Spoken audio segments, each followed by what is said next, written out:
ఈ విశ్వవాసునామ సంవత్సరంలో ద్వాదశ రాశుల ఫలితాలు ఏ విధంగా ఉండబోతున్నాయి? విశ్వావసునామ సంవత్సరంలో మేషరాశి వారికి ముందుగా చూసుకున్నట్లయితే వీరికి నష్టద్రవ్య ప్రాప్తి ఉందమ్మా.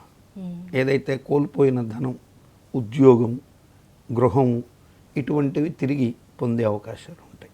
అంటే కోర్టు రీత్యా ఎదుర్కొని ఇల్లు పొంగొట్టుకునే పరిస్థితుల్లో ఉన్న వాళ్ళకి నోటీసులు, ఉగాది ముందు నోటీసులు వచ్చినాయి.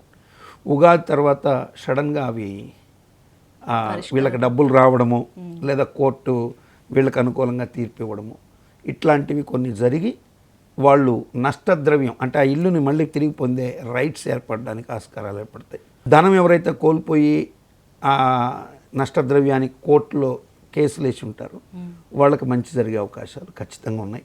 అట్లాగే ఎవరైతే ఉద్యోగాన్ని కోల్పోయి అభద్రతతో ఉంటారో వారికి చిన్నదో పెద్దదో స్వాంతన కలిగిస్తూ ఉద్యోగం అనేది ఒకటి ఏర్పడుతుంది. ఖచ్చితంగా జాబ్ రీత్యా మంచి జరిగే అవకాశాలు ఉంటాయి. అవివాహితులకి వివాహపరంగా కొంత అవకాశాలు మెరుగవుతాయి. నిరుద్యోగులకైతే చక్కగానే ఉంటుంది, బాగా యోగాన్ని పొందే అవకాశాలు ఉన్నాయి. కష్ట నష్టాల పాలు ఒక తక్కువే, 40% లోపలే ఉంటాయి. కాబట్టి పెద్దగా బాధపడాల్సిన అవసరం అయితే లేదమ్మా.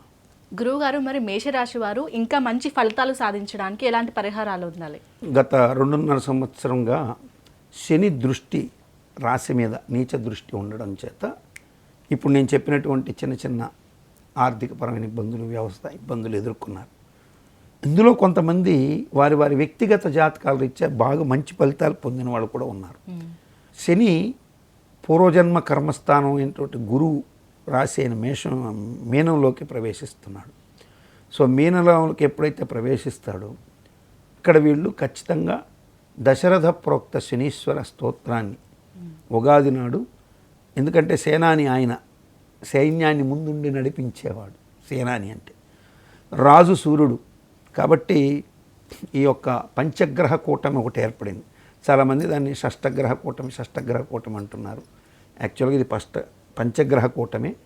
కాకపోతే రాహుకేతువులు ఒకటే నేను చెప్పాను కాబట్టి ఆ రాహుకేతువులు పరస్పరం చూసుకుంటుండడం చేత షష్టగ్రహ కూట ఫలితాలు అయితే ఉంటాయని భయపడ్డారు. అయితే ఆ మీనరాశిలోకి శని ప్రవేశం జరిగి ఉన్నందువల్ల శని భగవానుడు పూర్వజన్మ కర్మస్థానంలో గురువింట్లో ఉండి గురువుని చూస్తుండడం చేత వీళ్ళు దశరథ ప్రోక్త శనీశ్వర స్తోత్రాన్ని చదువుకొని దక్షిణామూర్తిని, దత్తాత్రేయ స్వామి వారిని కనుక పూజ చేసుకుంటే అద్భుతమైన ఫలితాలు ఉంటాయమ్మా. ఈశ్వరుడి ఆరాధన చేసుకోవడం ఎటు మంచి శుభాన్ని కలిగిస్తుంది. అంతేగాని ఇంక పెద్దగా ఆందోళన పడాల్సిన అవసరం అయితే ఏమీ లేదు.